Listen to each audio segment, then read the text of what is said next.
हाय बच्चों, मैं सुधांशु शेखर और शेखर साइंस ट्यूटोरियल में आपका वेलकम करते हैं, स्वागत करते हैं। आज हम देखने वाले हैं 12 का chapter 3 that is the mail reproductive system. हम पहले देख चुके हैं पहले वीडियो में, that is the basic steps of human reproduction. जैसे में क्या क्या था, तो फर्स्ट था गैमेटोजेनेसिस यानी कि formation of male gamete with and female gamete, formation of male gamete and female gamete. Then insemination यानी कि ट्रांसफर ऑफ स्पर्म, फर्टिलाइजेशन यानी कि fusion of male and female gametes, और ब्लास्टोसिस्ट डेवलपमेंट यानी कि सिंपल सी बात है कि जो जायगोट फॉर्म करते हैं वो रैपिडली अपने नंबर ऑफ सेल्स को क्या करते हैं, इंक्रीज करते हैं, और उन्हीं को हम कहते हैं ब्लास्टोसिस्ट डेवलपमेंट। देन वो यूटेरस पर आते हैं, that is the implantation.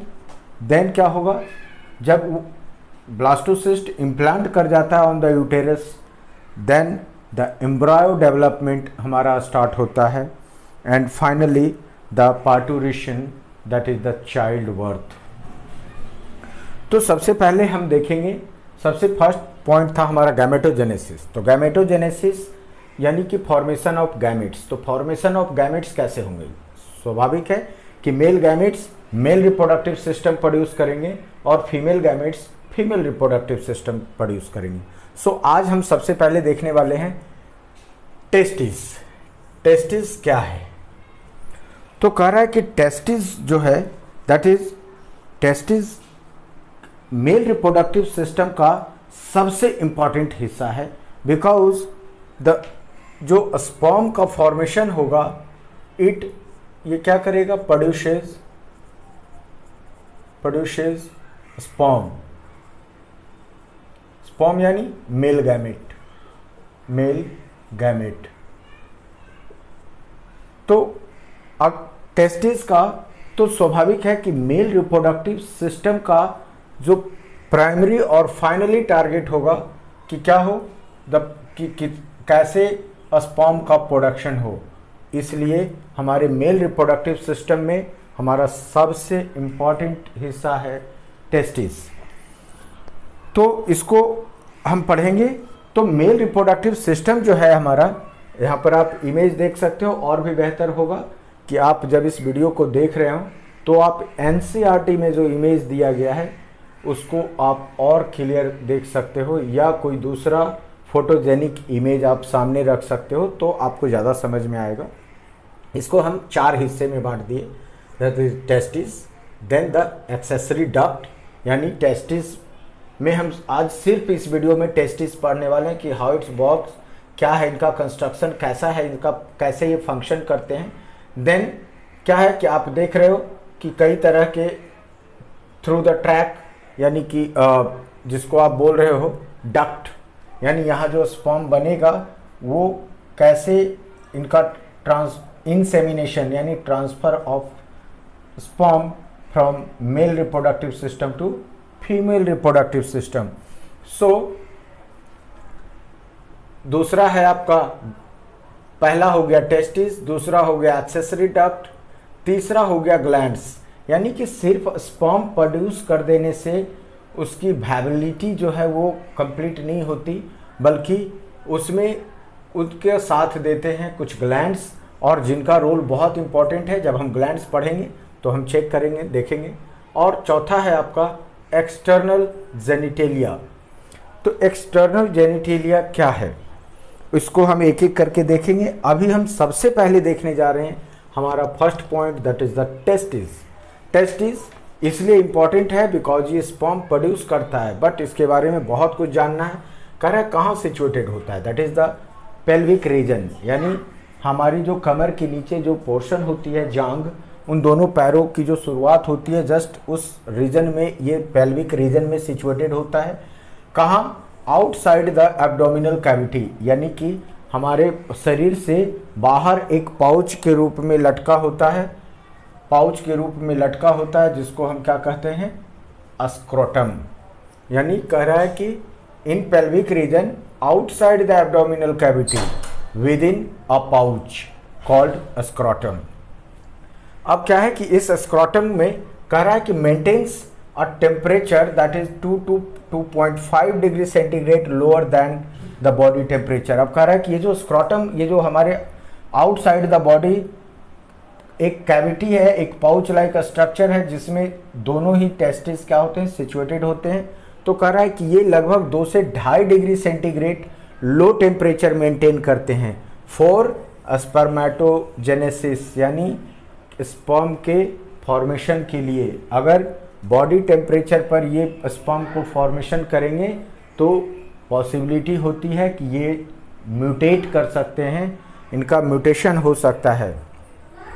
So now the क्या है कि कह रहा है कि testis is oval in shape, 4 से 5 सेंटीमीटर लंबे हो सकते हैं और 2 से 3 सेंटीमीटर चौड़े हो सकते हैं।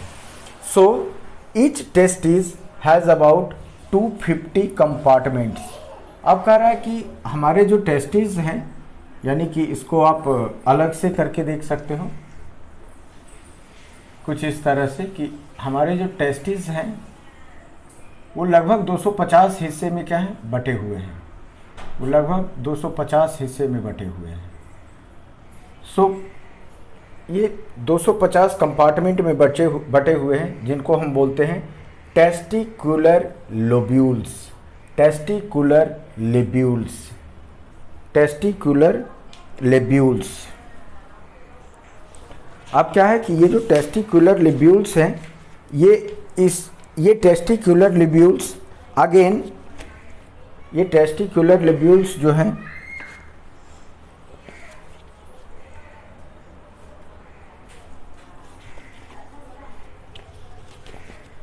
ये हमारे जो टेस्टिकुलर लेब्यूल्स हैं वो भी 1 से 3 हिस्से में बटे होते हैं जिनको हम कहते हैं सेमिनिफेरस टिब्यूल्स।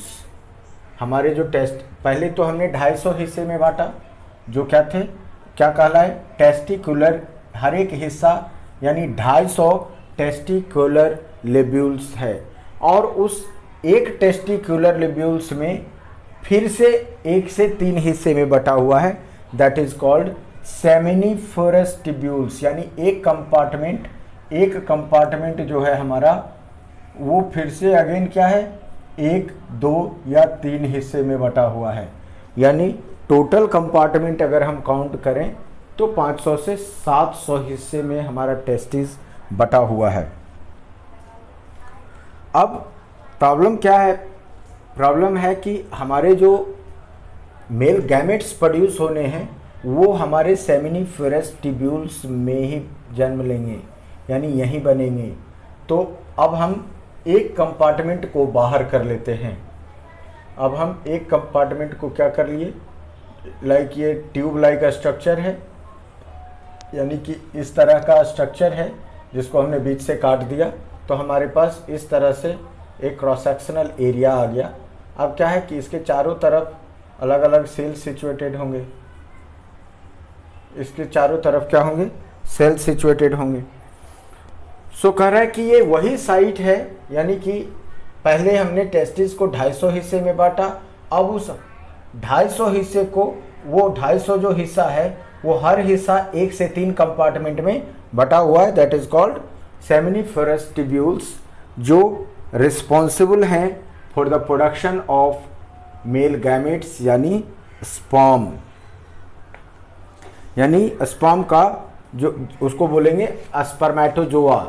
चूँकि यहाँ जो स्पर्म प्रोड्यूस होते हैं दे आर नॉट मैच्योर, ये मैच्योर होते हैं तब जब इनको अभी बहुत लंबा सफ़र तय करना होता है और तब जाकर के वो मैच्योरिटी गेन करते हैं। सो सबसे पहले हम ये देखें कि ये किस तरह से प्रोड्यूस करते हैं। तो आप कह सकते हो कि इनका जो ये टेस्टिकुलर सेमिनिफेरस टिब्यूल्स जो है, इनके किनारे पर क्या है, मेल जर्म सेल सिचुएटेड हैं। इनके किनारे पर क्या है, मेल जर्म सेल जो है वो सिचुएटेड हैं। ये माइटोसिस परफॉर्म करेंगे और नए नए सेल क्या करेंगे, प्रोड्यूस करेंगे। माइटोसिस यानी ये खुद 46, ह्यूमन का नंबर ऑफ क्रोमोसोम्स क्या है, 46। तो ये जो मेल जर्म सेल क्या परफॉर्म कर रहे हैं, माइटोसिस। तो माइटोसिस परफॉर्म कर रहे हैं, इसका मतलब इनका भी नंबर ऑफ क्रोमोजोम्स की संख्या क्या होगा, 46। माइटोसिस में नंबर ऑफ क्रोमोजोम्स चेंज नहीं करते हैं। माइटोसिस में नंबर ऑफ क्रोमोजोम्स जो 2, जैसे अभी हमारा 2n इक्वल टू क्या हुआ, 2n यानी 46 जो है वो 46 ही रहेगा। और नाउ अब कह रहा है कि इनर लाइनिंग सेल जो है वो 2 तरह के सेल से बने होते हैं। एक जिनको हम बोलते हैं स्पर्मेटोगोनिया, ये जो मेल जर्म सेल थे इन्होंने क्या किया, माइटोसिस किया और अलग सेल प्रोड्यूस किए और इन्होंने स्पर्मेटोगोनिया को जन्म दिया। तो स्पर्मेटोगोनिया एंड सर्टोली सेल्स कह रहा है कि जो हमारा सेमिनिफेरस ट्यूब्यूल्स था उसमें 2 तरह के सेल्स सिचुएटेड हैं, स्पर्मेटोगोनिया एंड सर्टोली सेल्स। और इसमें जो स्पर्मेटोगोनिया है इनका नंबर ऑफ क्रोमोजोम्स क्या है, 46। सर्टोली सेल्स का काम है उनको न्यूट्रिशन प्रोवाइड कराना। सर्टोली सेल्स हमारे स्पर्मेटोगोनिया के साथ ही रहते हैं और उनका काम क्या है, उस स्पर्मेटोगोनिया को फूड प्रोवाइड कराना, न्यूट्रिएंट्स प्रोवाइड कराना। अब है कि यहीं पर इस सेमिनिफेरस ट्यूब्यूल्स के आसपास का जो इलाका है, यानी आप कह सकते हो कि सेमिनिफेरस ट्यूब्यूल्स के बाहर का इलाका, जैसे एक कंपार्टमेंट में क्या था हमारा टेस्टिस 250 कंपार्टमेंट में बटा हुआ था और वो 250 कंपार्टमेंट अगेन जो 250 कंपार्टमेंट था that is called the testicular lobules, और हर एक कंपार्टमेंट अगेन 1 से 3 कंपार्टमेंट में बटा हुआ था that is called seminiferous tubules. तो कह रहा है कि आउटसाइड द सेमिनिफेरस ट्यूब्यूल्स एक और सेल होते हैं कॉल्ड लेडिक सेल, LADYDIG,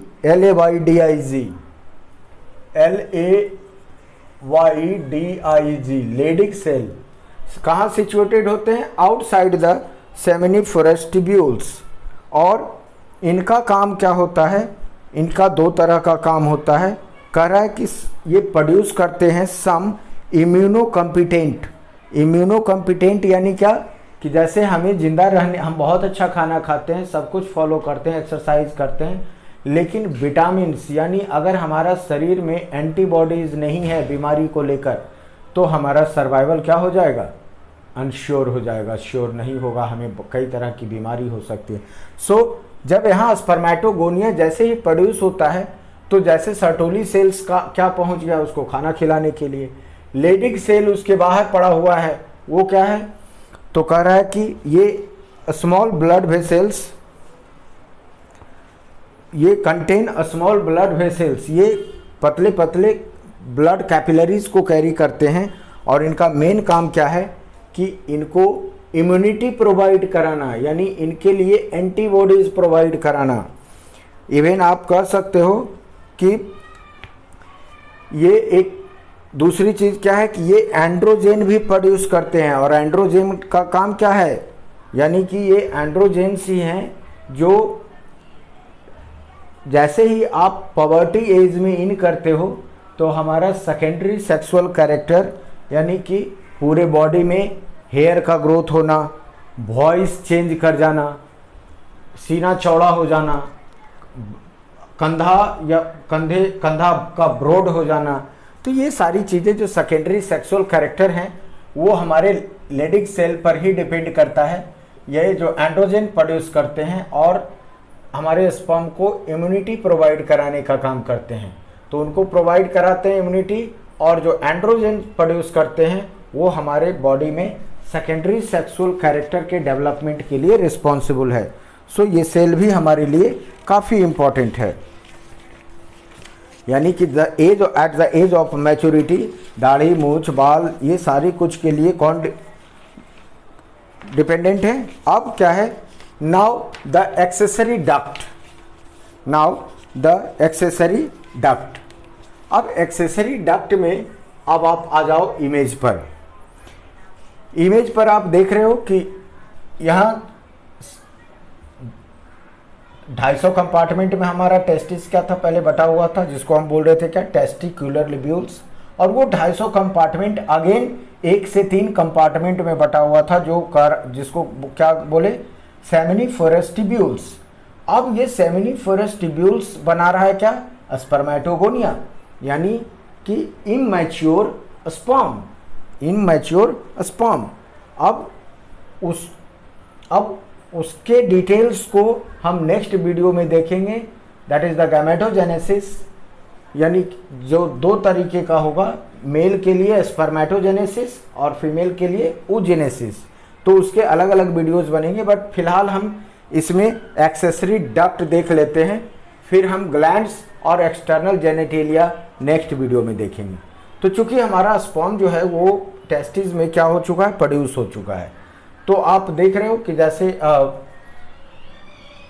ये अगर वो कंपार्टमेंट्स था, तो यहाँ से बहुत सारे कनेक्शन, यानी कि सारे कंपार्टमेंट्स क्या हो रहे हैं, यहाँ से जुड़े हुए हैं, और यहाँ से यानी कि 5-10 कंपार्टमेंट एक ट्यूब्यूल से जुड़ गए, और इस तरह से फिर 4-5 इस तरह से जुड़ गए, और तब जाकर के आपका मेन ट्यूब स्टार्ट होता है कुछ इस तरह से, और तब ये जाकर के हमारा यूरेथ्रा में कनेक्ट होता है इस तरह से। तो क्या हुआ कि यहाँ जो बहुत सारे कंपार्टमेंट आपस में इंटरकनेक्ट हो रहे थे, so that is called the rate testis, rate testis, यानी बहुत सारे सेमिनिफेरस ट्यूब्यूल्स जैसे जाकर के कहाँ कनेक्ट हो रहे थे, रेटे टेस्टिस में। रेटे टेस्टिस, अब क्या है कि रेटे टेस्टिस बहुत सारे हैं, यहाँ पर 100 की संख्या में है। अब क्या हुआ कि 10-10 रेटे टेस्टिस के लगभग ग्रुप बनाएंगे, और ये जाकर के जुड़ रहे हैं कहाँ, वैस एफ्रेंसिया, यानी कि ये टेस्टिस से कहाँ आ गए, अब बाहर आ गए। तो सबसे अब आप समझिए पहले कि हमारा जो टेस्टिस था वो 250 कंपार्टमेंट में बटा हुआ था, that is testicular tubules, lobules. Testicular lobules जो था हमारा वो, और इसको और भी बेहतर अगर हम समझना चाहते हैं तो हमारे पास, इसको हम क्या करेंगे, इसको तो सबसे पहले हम आपको मिटाने जा रहे हैं।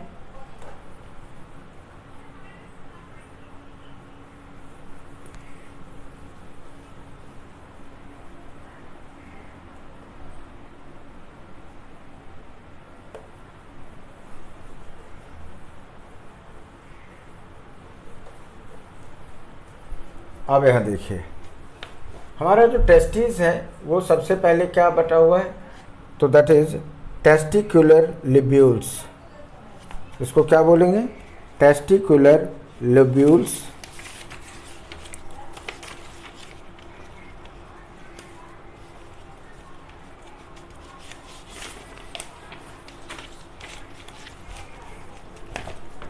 हमारा जो टेस्टिस है वो 250 कंपार्टमेंट में लगभग बटा हुआ है, 250 पार्ट में बटा हुआ है, जिसको बोलते हैं टेस्टिकुलर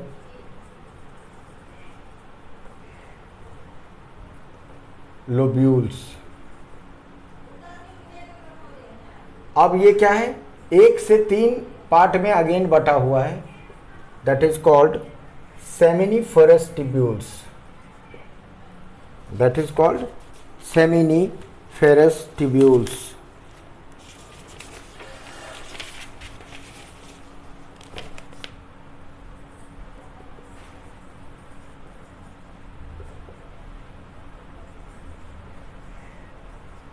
सेमिनिफेरस ट्यूब्यूल्स, ये सेमिनिफेरस ट्यूब्यूल्स जो हैं यही हमारे क्या प्रोड्यूस कर रहे थे, स्पर्मेटोजोआ।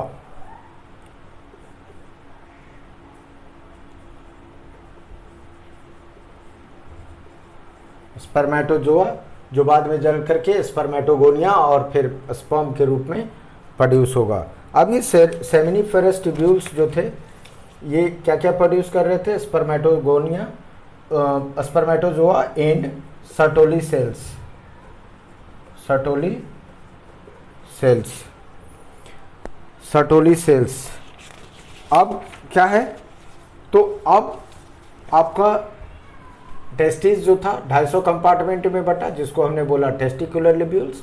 ये हर एक कंपार्टमेंट अगेन 1 से 3 कंपार्टमेंट में बट गया, that is the seminiferous tubules.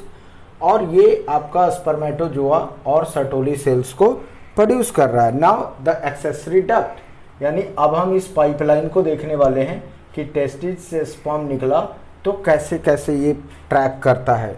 तो सबसे पहले यहाँ से निकल करके ये जाएगा रेटे टेस्टिस, रेटे टेस्टिस। यहाँ से जब निकलेगा रेटे टेस्टिस से, दैट इज द वैसा वैसा एफ्रेंटिया,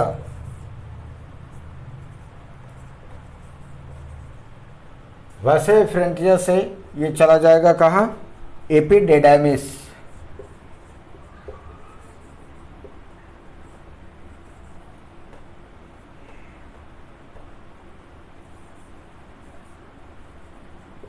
एपिडेडाइमिस। और यहाँ से फिर चला जाएगा आपका वैस डिफरेंस, वैस डिफरेंस। और ये वैस डिफरेंस जो है ये आपका इजैकुलेटरी डक्ट,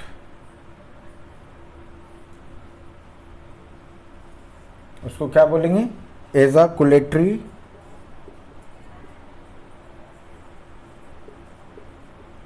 एजाकुलेटरी डक्ट। और जो जाकर के आपका कनेक्ट हो जाएगा कहाँ, यूरेथ्रा।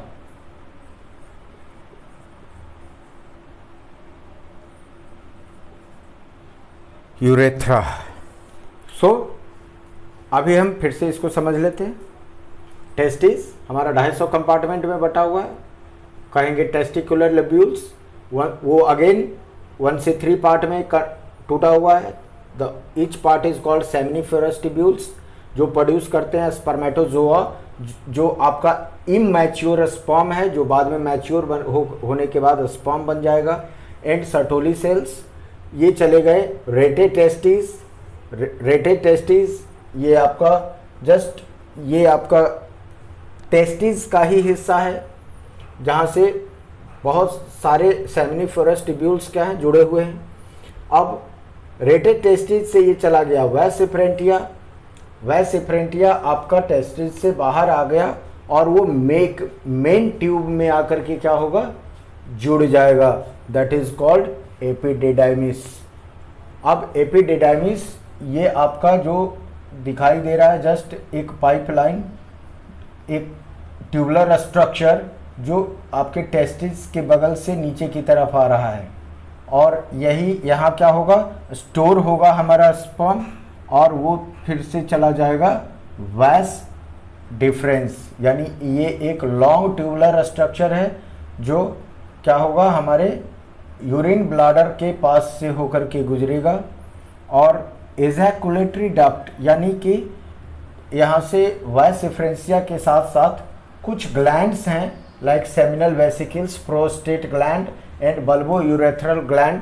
इनको हम नेक्स्ट वीडियो में देखेंगे, glands and the external genitalia. तो कह रहा है कि हमारे जो वैस डिफरेंस आए और साथ में बहुत सारे ग्लैंड्स का मुंह, ये सारा एक साथ जुड़ा हुआ है, ताकि इसी को कहते हैं इजैकुलेटरी डक्ट। यानी एट द सेम टाइम जैसे हमारा स्पर्म डोनेट हो रहा है, यानी कि वहाँ से फ्लो कर रहा है, साथ में बहुत सारे केमिकल्स क्या होंगे, उसके साथ साथ फ्लो करेंगे। कोई उनको भोजन प्रोवाइड कराएगा, कोई यानी न्यूट्रिशन प्रोवाइड कराने के लिए होगा, कोई उनको इम्यूनिटी प्रोवाइड करेगा, कोई फ्लूडिटी प्रोवाइड करेगा।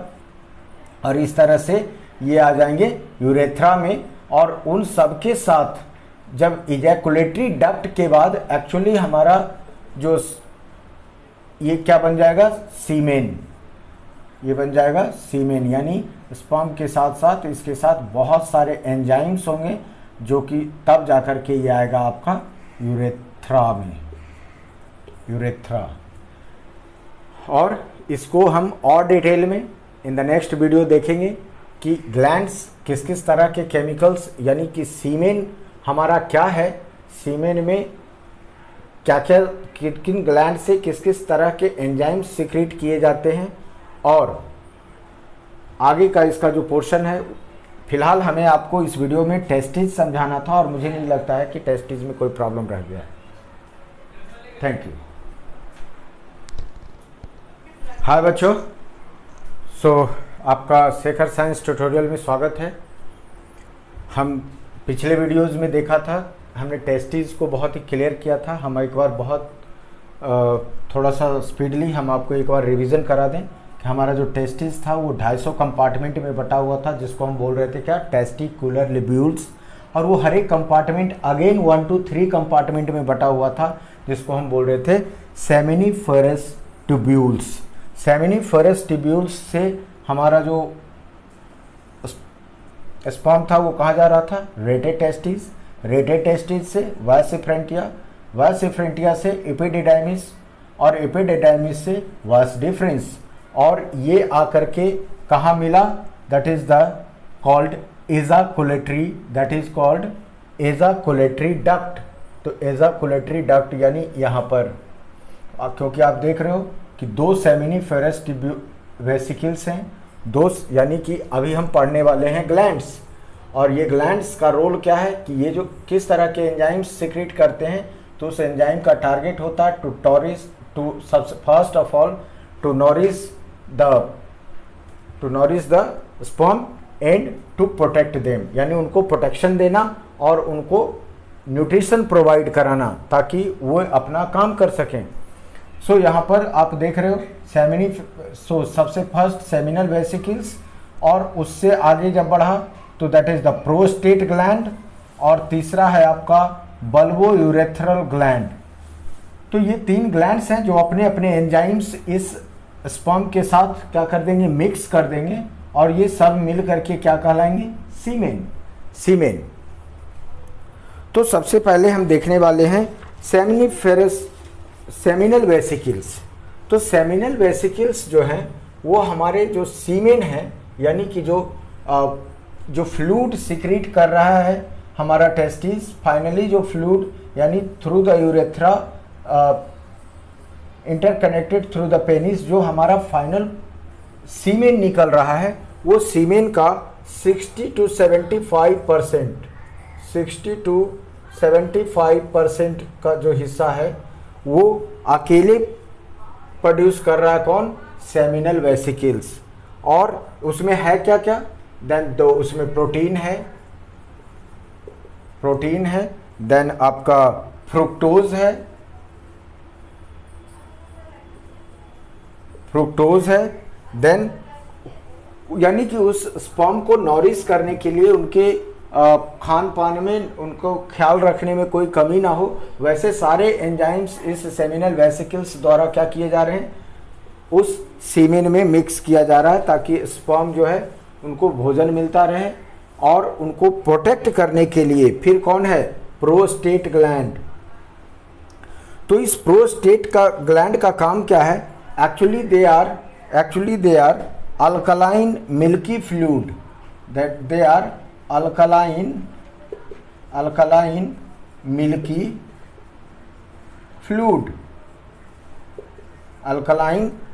फ्लूइड। अब इनका हेल्प क्या है कि जब ये वजिनल इन्वायरमेंट, यानी कि ये जो सीमेन यहाँ से सिक्रीट हो रहा है थ्रू द पेनिस, इनको कहाँ जाना है, फीमेल जेनाइटल ऑर्गन में। तो फीमेल जेनाइटल ऑर्गन का काम क्या है, to produce to exit out, वो क्या है, एग्जिट ऑफ यूरिन है। तो यूरिन हमारा एसिडिक होता है, तो उस एसिडिक माहौल में हमारा स्पर्म कहीं मर ना जाए, तो उसके साथ साथ क्या चल रहा है, अल्कलाइन मिल्की फ्लूइड जो सिक्रीट कर रहे हैं हमारे प्रोस्टेट ग्लैंड। ये ग्लैंड हमारा सिक्रीट कर रहा है। ये है हमारा सेमिनल वेसिकल्स, जो इनको भोजन और प्रोटेक्शन भोजन प्रोवाइड कर रहा है। और ये है हमारे प्रोस्टेट ग्लैंड जो उनको क्या कर रहे हैं, उस जो फीमेल बॉडी के अंदर, जिस फीमेल बॉडी के अंदर जाना है, जिस फीमेल रिप्रोडक्टिव सिस्टम के अंदर जाना है, किसको, वजीना के अंदर जाना है, इस सीमेन को, स्पर्म को, वहाँ क्या है वो यूरिनल इन्वायरमेंट है, उसके यूरिन के इन्वायरमेंट को ये क्या कर देगा, नॉर्मल कर देगा। यानी वहाँ एसिड का माहौल था और यहाँ ये क्या करेगा, बेस जा करके उसके माहौल को न्यूट्रल बना देगा, ताकि हमारे स्पर्म उस एसिडिक इन्वायरमेंट में यानी कि फीमेल जेनाइटल ट्रैक में जाने के बाद उनकी डेथ ना हो जाए, इसलिए वहाँ के इन्वायरमेंट को ये न्यूट्रल करने का काम करेंगे। इवन उसको तो न्यूट्रल करेंगे ही, साथ ही साथ ये स्पर्म को तेजी से मूव करने के लिए इनको क्या करेंगे, पुश करेंगे, ताकि स्पर्म जो है सो, चूँकि स्पर्म जहाँ गिर रहा है उनको एक छोटी सी दूरी तय करनी होती है, वहाँ तैरना होता है फ्लूइड में, तो वो मर ना जाए, उनके अंदर शक्ति बनी रहे, इसलिए भी पुश करने का काम कौन करेगा, यानी उनके मूवमेंट को पुश करने का काम करेगा प्रोस्टेट ग्लैंड। और तीसरा है आपका बल्बोयूरेथ्रल ग्लैंड। तो बल्बोयूरेथ्रल ग्लैंड क्या है, ये है देखिए आपके ठीक पेनिस के ऊपर सिचुएटेड है। तो क्या होता है कि जब सीमेन हमारे यूरेथ्रा में इन करने लगते हैं, यूरेथ्रा में जब हमारे सीमेन यानी स्पर्म के साथ जो फ्लूइड है यानी फ्लूइड विथ स्पर्म जब इस यूरेथ्रा में इन करने लगते हैं, तो इन करने से ठीक पहले हमें भी पता है कि हमारे यूरेथ्रा के अंदर भी क्या है, एसिडिक इन्वायरमेंट है, क्योंकि हमारा पेनिस क्या करता है, यूरिन एग्जिट आउट करने का काम करता है। तो यहाँ का भी इन्वायरमेंट एसिडिक है और वैसे में हमारे स्पर्म मर सकते हैं, उनकी डेथ हो सकती है। तो ये जो बल्बोयूरेथ्रल ग्लैंड है ये क्या करेगा, एंजाइम्स, ये भी अगेन अल्कलाइन एंजाइम्स को सिक्रीट करके और पेनिस के अंदर जो एसिडिक इन्वायरमेंट है उसको दूर करने का काम करेगा। यानी जो हमारे यूरेथ्रा के अंदर, पेनिस के अंदर यूरिन कहाँ से पास हो रहा था, थ्रू द यूरेथ्रा। सो ये इनका काम है to lubricate the penis,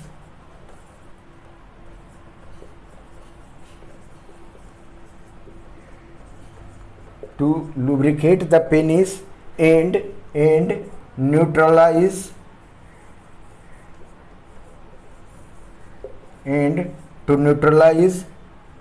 the acidity,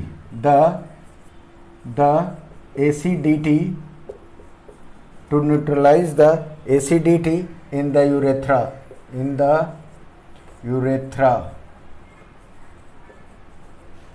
so सबसे तो बल्बोयूरेथ्रल ग्लैंड जो एंजाइम सिक्रीट करेंगे, इनका सबसे पहला काम है कि टू लुब्रिकेट द पेनिस, ताकि इंटरकोर्स क्या हो जाए, सॉफ्ट हो जाए, और to neutralize the acidity in the urethra, यानी पेनिस के अंदर जो हमारा यूरेथ्रा सिचुएटेड है ये एक्चुअली क्या है, यहाँ से यूरिन पासिंग होता है, तो जिसके चलते इसका जो इन्वायरमेंट है वो क्या हो जाएगा, एसिडिक हो जाएगा, और उस एसिडिक इन्वायरमेंट में अगर हमारा स्पर्म आएगा they will dead. So bulbourethral gland वहाँ को ऐसे अल्कलाइन एंजाइम्स का सिक्रेशन करेगा ताकि हमारा जो स्पर्म है उसको वहाँ एक न्यूट्रल इन्वायरमेंट मिले और वो बहुत ही आराम से सर्वाइव कर सके, उसको प्रोटेक्ट करने का काम करेगा। तो आपने क्या देखा कि सेमिनिफेरस वेसिकल्स उनके लिए भोजन प्रोवाइड कराने का काम कर रहे हैं। Prostate gland female genital tract के अंदर का जो एसिडिक इन्वायरमेंट है उसको ये क्या कर रहे हैं, न्यूट्रल करने का काम कर रहे हैं। और बल्बोयूरेथ्रल ग्लैंड यानी हमारे यूरेथ्रा यानी पेनिस के अंदर जो एसिडिक इन्वायरमेंट है उसको ठीक करने का काम कर रहा है, साथ ही इसको लुब्रिकेंट यानी एक फ्लूइड, एक चिपचिपा फ्लूइड प्रोवाइड करने का काम कर रहा है ताकि इंटरकोर्स की जो प्रक्रिया है वो थोड़ी सी सॉफ्ट हो जाए, आसान हो जाए। आने वाले आगे के वीडियो में अब हम देखेंगे कि द फॉर्मेशन ऑफ स्पर्म।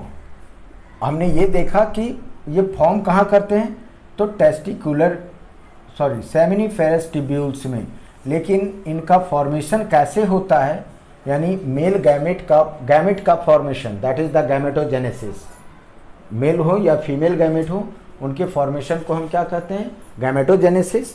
लेकिन जो मेल हैं उनको हम बोलेंगे स्पर्मेटोजेनेसिस, और जो फीमेल हैं दे आर कॉल्ड oogenesis। सो हम आने वाले नेक्स्ट वीडियो में देखेंगे व्हाट इज स्पर्मेटोजेनेसिस, उसके बाद what is how the oogenesis form, यानी ओवम कैसे प्रोड्यूस होता है, कैसे बनता है, या स्पर्म कैसे प्रोड्यूस होता है और कैसे बनता है। इन चीज़ों को हम अगले नेक्स्ट वीडियो में देखेंगे। Thank you. अगर आपको ये हमारा वीडियो पसंद आया हो तो इसको हमने पूरा ख्याल रखा है कि आपको एनसीईआरटी का कोई भी टॉपिक मिस ना करे। और बहुत ही साधारण तरीके से हमने आपको समझाया है। अगर आप साथ में एनसीईआरटी का इमेज लेकर के बैठेंगे और हमारे स्टेटमेंट के साथ उसको मेल करेंगे तो आपको एक एक छोटी छोटी चीज़ बिल्कुल क्लियर हो जाएगी। Thank you. अगर आपको मेरा ये वीडियो पसंद आए तो इसको सब्सक्राइब करें, लाइक करें। Thank you.